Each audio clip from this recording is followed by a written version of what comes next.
Le Maroc qualifié pour les quarts de finale d'une Coupe du Monde. C'est historique, mon cher Romain. Et oui, le Maroc a fait chuter l'Espagne cet après-midi. Le Maroc s'est qualifié pour son premier quart de finale en Coupe du Monde. Une qualification à l'issue d'une séance de tir au but, 0-0 à l'issue du temps réglementaire et de la prolongation. Et lors de la séance de tir au but, Sabiri, Ziyech et Hakimi ont transformé leur tentative. À l'inverse des Espagnols qui se sont inclinés 3-0 dans cette séance de tir au but, puisque Sarabia a trouvé le poteau avant que Carlos Soler et Sergio Busquets ne soient mis en échec par Yacine Bounou, le portier des Lions de l'Atlas, qui a été héroïque dans cette fin de match. Le Maroc devient donc la 4e nation africaine à se qualifier en quart de finale d'une Coupe du Monde après le Cameroun en 1990, le Sénégal en 2002, le Ghana en 2010. On va rappeler que le Maroc est une forteresse puisque les Marocains n'ont encaissé qu'un seul but en 4 matchs depuis le début du tournoi. C'était un CSC de Naïef Aguerd contre le Canada en phase de groupe. Et je vais vous montrer une vidéo, une scène de liesse qui circule, qui est virale actuellement sur les réseaux sociaux.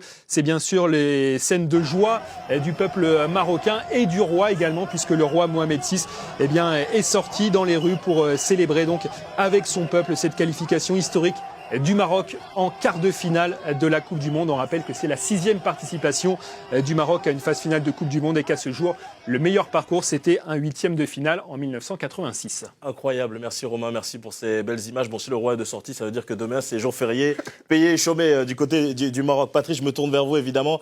Il y a 4 ans, vous étiez dans cette sélection, vous étiez en Russie au Mondial 2018 avec Hervé Renard notamment. J'imagine que c'est une joie de voir ces garçons-là, de jeunes garçons qui ont mûri derrière, réalisé cet exploit. Oui, c'est beaucoup de joie de voir ces garçons qui, en 4 ans, ont continué de progresser, ont pris de l'expérience et puis jouent complètement décomplexés. Ils ont quand même joué la Croatie, la Belgique, l'Espagne, on ne se rend pas compte, mais c'est des géants du monde entier. Et ils ont fait mieux que jouer contre. Ils ont posé des problèmes à toutes ces équipes et c'est mérité ce soir de passer. C'est historique, mais c'est mérité. C'est mérité. Mérité, historique, parce qu'encore une fois, c'est la 4e équipe seulement à rejoindre les quarts de finale, la 4e équipe africaine, à rejoindre les quarts de finale d'une Coupe du Monde. Vous attendiez à pareil exploit, connaissant un petit peu la capacité de l'effectif des joueurs?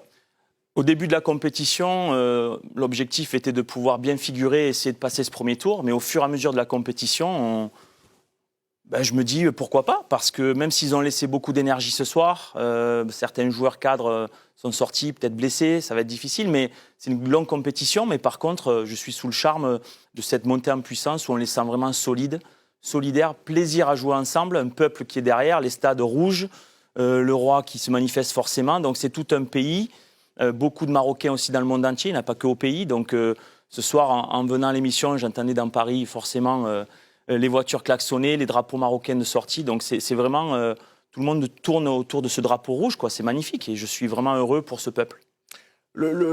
Quand on évoquait un petit peu les équipes africaines qui avaient le plus de chances d'aller au moins en 8e de finale et de revenir en quart de finale, qui est un authentique exploit finalement dans l'histoire du football africain, vous mettiez avant le tournoi, Claude, une pièce sur le Maroc? Ah oui, si, j'avais dit, je voyais en priorité Maroc, Sénégal et affectivement le Cameroun. Je voyais un petit peu moins le Ghana et je dois dire que la Tunisie m'a pas mal surpris dans cette compétition. Mais le Maroc, on avait fait une longue émission sur les qualités de Regragui. Moi, j'avais été étonné quand le FUS était devenu champion du Maroc, parce que je m'étais dit, avec tous les grands clubs qu'il y a pour qu'un jeune entraîneur comme ça devienne champion, c'est sûrement qu'il a de la qualité. Il a confirmé après en gagnant dans un autre club la Ligue des Champions et puis en prenant, il n'y a pas très longtemps, cette équipe. Je pense qu'on oublie un petit peu aussi celui qui a qualifié l'équipe, même si il ne fait pas partie de mes meilleurs amis, loin s'en faut. Loin s'en faut, mais Vahid Halilhodžić avait quand même eu le mérite de qualifier cette équipe pour la phase finale de la Coupe du Monde. Mais on voyait bien que le Maroc était quand même une équipe structurée, intelligente, coordonnée, avec un entraîneur plein d'idées. Et il n'arrête pas de le montrer, quoi.